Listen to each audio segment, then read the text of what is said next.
Well, good morning. I have to confess that what you just heard is completely true, and despite the fact that probably everybody expected me to come here and talk about acid mine drainage, which we've worked on for a very long time, I'm not going to do that. And in fact, in contrast to most of the talks we've heard and probably will hear, I'm not going to talk about integrating a body of research that represents a decade. I'm actually going to talk about stuff that's all unpublished, and none of it's older than about a year. So I come to the topic of sediments sort of in a backwards and roundabout way, but I have to tell you from the beginning that actually I'm an earth scientist, a geologist. And I came to start to study microbes because they're fundamentally important in shaping the earth around us, particularly the surface. So I start out with this photograph taken in a quarry, a bunch of sediment, to give you a little bit of context. And I'm going to talk about why we should study sediment and what we can learn, and how, in fact, this will address some of the big questions that we've been hearing about at this meeting, particularly the topic of the dark matter of the biosphere, carbon cycling, and novel enzymes and processes. So why should we study sediment? First of all, in sediment we find a lot of organic carbon. In fact, that's the carbon that's transitioning from the active cycling biosphere into the deep earth or into the geosphere. Processes that take place during that transition over hundreds, thousands, millions of years, of course, determine the nature and abundance of carbon that does end up in the fossil biosphere. In fact, if we look back over time, we know that processes in sediment have a very big impact on something as fundamental as the atmospheric composition. In fact, in the Proterozoic, there were times of active tectonics where sedimentation rates increased, bearing more organic carbon, leaving more oxygen in the atmosphere. So this kind of dynamic is actually really fundamentally important, but I would say actually sedimentary systems are relatively unstudied compared to a lot of other systems. In fact, even soil, which is the topic of current investigation by many teams. But sediment's different. It's the pile of detrital material that lies underneath. It's often deep, and I would say typically much, much, much greater in abundance by volume than soil. There are some various statistics we find around that tell us that a large fraction of the biosphere is in sediment. Surprising, actually. I'm not sure I know which of these numbers to believe, and you can see that they range quite considerably. But there's a lot of stuff down there. The other reason I think that the sedimentary system is an interesting place to study is because it's anoxic, for the most part. And in fact, I think about Earth history a lot, and I know that early in Earth history, the atmospheric composition was very different, and you've all heard about the great oxidation event around 2.4 billion years ago. And just to put that in context, here's time coming from the ancient Earth, rise of the biosphere potentially around here through to the modern time. We can see that there's been a tremendous change in oxygen composition, particularly around this point about 2.4 billion years ago. So what happened to life on Earth at that time? All of a sudden there's oxygen in the atmosphere, so if you're an anaerobe, you have a problem. So probably what happened is that the anaerobes retreated to the deep subsurface where they're hanging out today, presumably diversifying, presumably representing kinds of metabolisms and organismal lineages that we otherwise might not encounter. So it sort of seems logical that this would be a pretty interesting place to study if we want to understand about the nature of biology today. Let me tell you the system in which we're working. I'm going to talk about three little parts of the story. All of this research is being conducted at the Department of Energy's IFRC research site at Rifle, Colorado. It's an aquifer. And it's an aquifer that's controlled by the Department of Energy, so you can do in situ manipulations, which I think is really exciting and going to be very critical in terms of the future, in terms of understanding what organisms are doing in natural systems, the ability to do experiments. I'm going to start off at backwards. I'm going to start off with the background sediment and talk about data we've had for exactly 2 weeks. So very, very, very recent information, 2 or 3 weeks, that starts to describe what's out there in the background before we start to mess with the system. And then I'm going to talk about 2 different experiments in which we sampled the biosphere in the sediment in the subsurface, or below the water table, which is here, either in the planktonic fraction, meaning the cells that are swimming around in solution, or directly in the sediment after it's stimulated. And in the case of the stimulation, I'm going to talk about acetate amendment. So we're going to manipulate the system and see what happens. Okay, so these are the kinds of questions we're going to be asking. What kinds of organisms are in the subsurface? How diverse are these communities? What kinds of metabolisms do they have? And how do they individually and in aggregate affect biogeochemical cycles. We're very interested, of course, in methane that's being released through degradation processes under anaerobic conditions, complex organic carbon sedimentation, possibly some of the 6,000-year-old carbon that makes it into the sediment, nitrate, sulfate, and the list goes on and on. So, here's our approach. We start off with metagenomics, something we've been doing for a long time with methods developed mostly through study of this acid mine drainage system. And we're going to talk just at the beginning about what you can get from assembly of one lane of Illumina metagenomic sequencing. One lane by the Joint Genome Institute 2 weeks ago was 52 gigabases of sequence, 150 base pair reads. I'm going to talk about the grand challenge of binning, which to me is actually the most significant thing we need to deal with when we're dealing with metagenomics, the systems where we can get assembly. And I think that's something we should all be looking for, systems where we can get assembly, because assembled data is so much more powerful, as I hope you will see, than unassembled data. The methods we use involve all sorts of different metrics, tetranucleotide composition, that's basically how the genome uses ATCG, coverage, how deeply sampled. Most important, we've realized now, is time series abundance patterns. If we can get a time series, the power of our binning methods go up orders of magnitude. And of course, there's the phylogenetic methods that could be added onto that. Critical to our approach is these things called emergent self-organizing maps, which are basically just a tool to analyze these signatures. And I'm going to show you a bunch of sort of pretty pictures. I'm not going to go into the details of how these work, but this was published actually and tested in the acid mine drainage system some years ago now. This picture on the right-hand side is an emergent self-organizing map. It looks actually, at first glance, a lot like the sediment cobbles, but actually this is a representation of the data. Every point in that map is a 5 kb fragment. And basically its placement on the map, in this particular map, is determined only by its sequence composition. We've not added any assumptions or anything else. We've just basically created the map. Any dots, and actually, I'm sorry, you can't see the dots because they're tiny, but any dots that fall together within an area are presumed to belong to the same genome. They share the same signatures, and these mountain ranges that separate them, the dark lines, are the boundaries of the cluster. So it's just a clustering method. In itself, you can see by looking at this 50 gigabases worth of data, actually co-assembly of data from 3 samples, we can obviously see that we can right away pull out bins of genome sequence. Context of how much information we can get out from a relatively straightforward assembly with that scale of sequencing.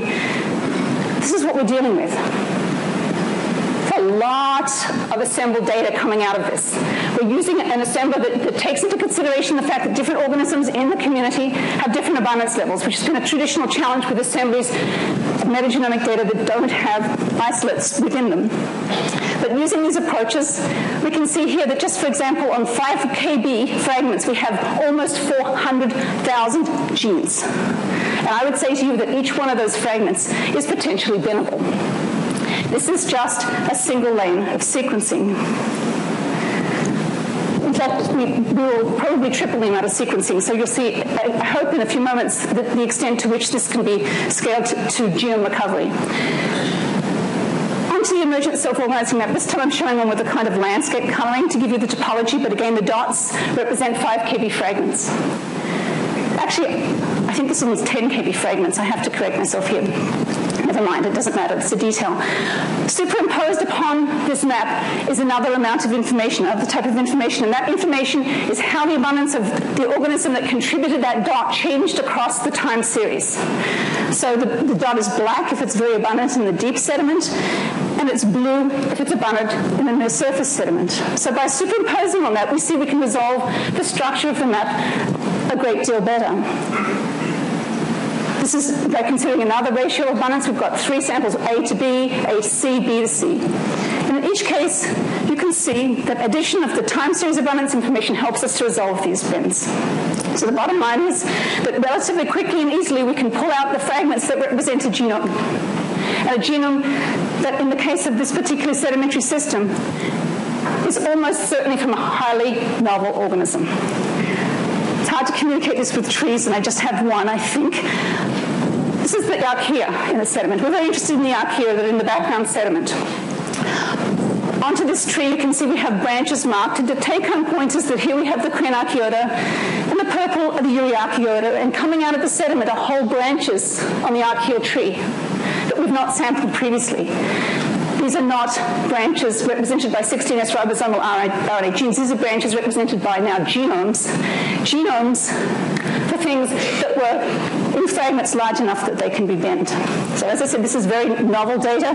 I'm not going to present any of the detailed analysis, but let me just show you what the system really looks like that we're dealing with here. Now, this is not acid mine drainage where the dominant organism is 40% of the sample where we started in 2001. No.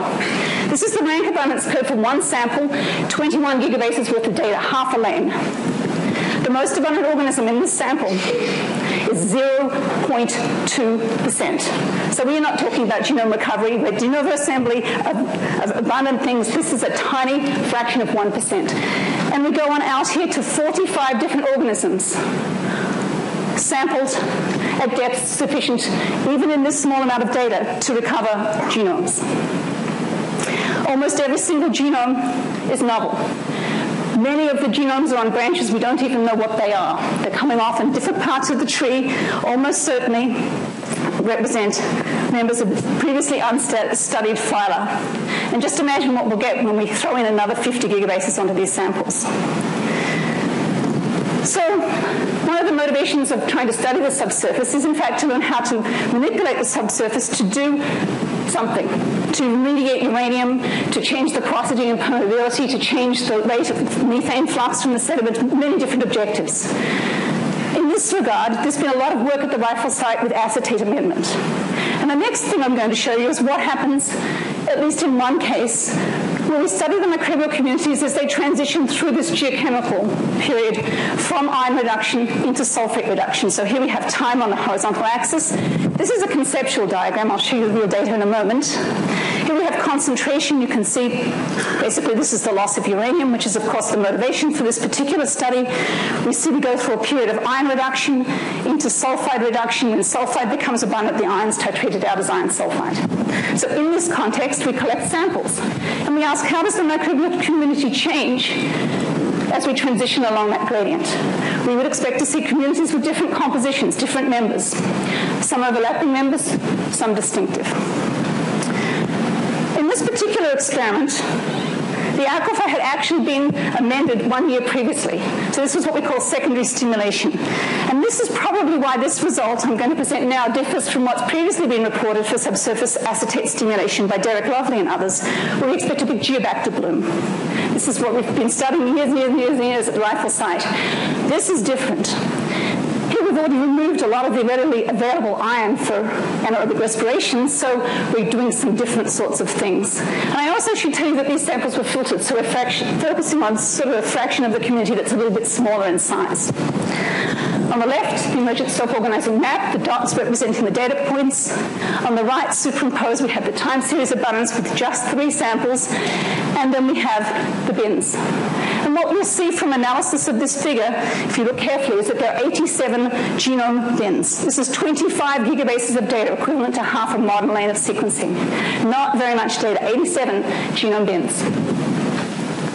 But what are they? To me, this is where it gets interesting. Whoops. Candidate division BD1, 5. Candidate division OD1. Has anybody ever heard of these? No. Candidate division OP11. These are branches of the tree of life. I see you, Jonathan.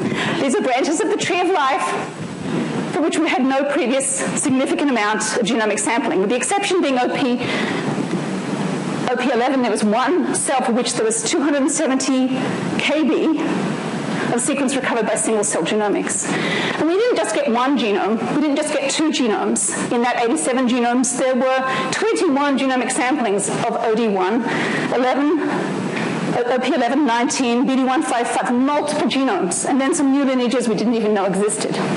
So we can go into the background sediment and pull out hosts of genomes, lineages of genomes, not all complete. We wouldn't expect them to be with this level of sequencing, but many of them quite highly, significantly complete, and many of them, for example, in the case of OD1, greater than 90% complete.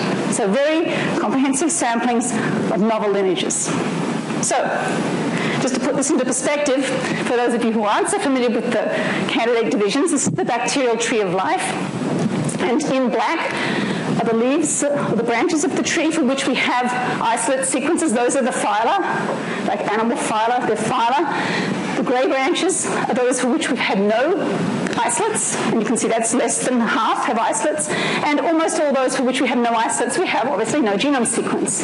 So just in this one study alone, we can add lineages of genomes from 3 of these candidate divisions. So this is the starting point.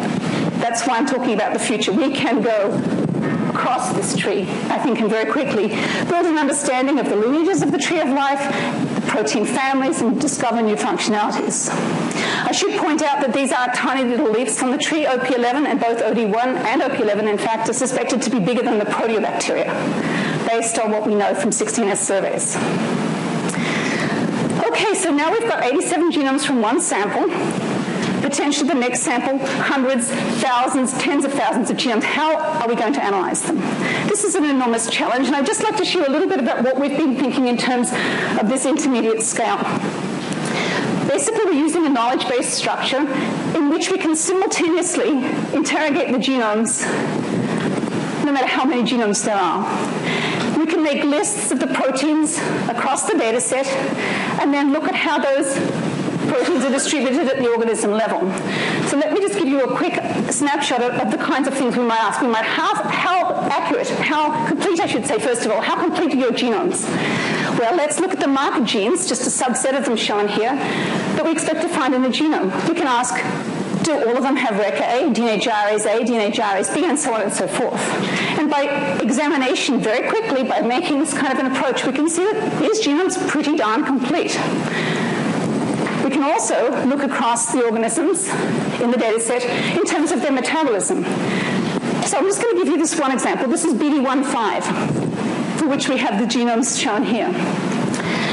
We can see that they have, at a glance, through this kind of knowledge-based approach, they all have ATP synthase. They have very few redox proteins, basically no electron transport chain, a few blue copper proteins and one cytochrome, no NADH dehydrogenase,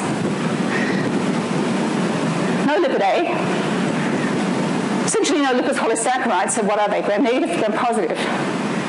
Probably not gram-negative at a glance, but we can recognize genes for various structural components. Peptidoglycan is well represented, and we can see, in fact, a bunch of other metabolic components, transporters, for example. So what do we take away from this? We take away, by looking at this lineage, never before seen, never isolated, that these are obligate fermenters. That's our current hypothesis. No TCA cycle genes not shown here, but they do have essentially no TCA cycle genes. So from this kind of approach, we can build a representation of the metabolism of these organisms. This is an example put together by Kelly Wrighton, who's the first author of this publication describing this work. This is a sub-branch of OD1, which we call OD11. There's 10 genomes in this branch. Based on analysis of the genome, because we've got the whole genome, essentially, we can get a strong sense of what they can do and what they can't do. We can build a reconstruction. Notice they have very, very interesting and novel hydrogenases. In fact, these are archaeal-type hydrogenases not found previously in bacteria. That they're coupling hydrogen, they're coupling sulfur. They have all sorts of interesting pathways for degradation of organic compounds, complex organic compounds. And on top of that, this is the only mention I'm going to make pretty much of proteomics. We can make proteomic measurements and see whether or not, at the time these samples were collected, these pathways were active. So we can superimpose the omic data onto these kinds of studies as well. This is a new potential candidate division, the same kind of thing. I show this one because it's neat, because I don't know how many of you are interested in Rubisco, but actually it turns out this lineage has a novel type of Rubisco. It's a 2-3 hybrid. And it's basically found in archaea. It's referred to as the Rubisco AMP salvage pathway. And I actually have to tell you, just because nobody's going to believe me about this, that I have had Frank Larimer look at this very closely, and he agrees that this is actually correct. So it is a new branch. So there's lots of new metabolism to be discovered out there, and this approach has the ability to uncover it. the last thing I'm going to show you is what happens when we stimulate background sediment. Because although this is one of the things we did first, I think it's actually a very nice pointer to where we want to go in the future. We want to make hypotheses based on these kinds of genomic analyses, and we want to test them by adding things to see who responds. So we ended up doing this kind of backwards by accident. Acetate amendment's been going on for a long time. And what you'll see is, I think, exactly what we should be doing in the future with regard to exploring this physiology. This is a 16S ribosomal RNA representation of diversity, and you can see here lots of diversity in the background sediment. When we add acetate to the sediment, a lot of simplification. Enormous amount of different organisms in there. A few of them respond very, very, very strongly. This tells us something. It also provides a system where we can move in and selectively recover genomes, new genomes. And it also provides a system that's a lot like our original acid mine drainage system insofar as we have relatively high abundance of organisms, so we can deploy proteomics and other kinds of omic approaches to really understand how these organisms are responding, not just who responds, but in what manner. So again, this is an emergent self-organizing map showing the various bins that were recovered and genomes were recovered through this process. These are more similar to known things, and so we can compare them to known genomes, and we know very high confidence that these are essentially complete genomes for at least the dominant organisms, and accurate. And so from this kind of an approach, with this new understanding of who's out there in a cultivation-independent manner, no reference genomes, no mapping of reads to genomes, this is de novo assembly, we can build a sense of what these individual organisms are capable of doing, and then onto that, we can look for connections between them, and we can map information from protein abundance data that are obtained from the same samples at the same time. And from the overview we see here, we can see that there's a complex interaction among these organisms involving nitrogen cycling, hydrogen, and of course oxidation of iron and also sulfur actually. So a very highly interlinked system in the sediment. Okay, so I'm going to make some concluding comments. A lot of times, for many, many years, people have told me, you can do it in acid mine drainage, you can't do it anywhere else. It never work in complex systems. Well, I'm here to tell you today it does work in complex systems. I think 0.2% of a microbial community, everything else in lower abundance, is a pretty complex system. That in such systems with a trivial amount of sequencing by today's standards, one lane of sequencing, we can recover not one, not two, not a dozen, but potentially hundreds or even thousands of genomes. They can be near complete, and they can provide tremendous hypotheses about the metabolism of the organisms that exist in the subsurface. And by the way, they can give us that sampling that we heard about yesterday, so desired, a sampling of the tree of life in terms of, for example, the protein families. I really believe that this is the important next step, to test these hypotheses in the field, to look at the genomes, and instead of using those insights to try and cultivate the organisms, as has been done previously, to bring them into cultivation, very important, but nonetheless not here. I'm not talking about that. I'm talking about cultivation of the whole community, stimulation of the whole community, so we can study organisms in context to provide insight about what pathways they are or are not in fact capable of, and also I think this will provide a route to understand new genes and metabolisms, hypothetical proteins for which we have no function at this present time. The rifle site has a very strong emphasis on modeling, and I'm not talking about it today because I certainly don't have time, but there are complex transport geochemical models that incorporate the biological components into which we need desperately biological constraints, and so this kind of approach I think will provide those. In the long term, I think it's really important we know how to manipulate the environment. We're doing it all around us all the time, but maybe if we're going to do that, doing it with intelligence and based on science would be a good idea. So how do we manipulate the environment to achieve a goal?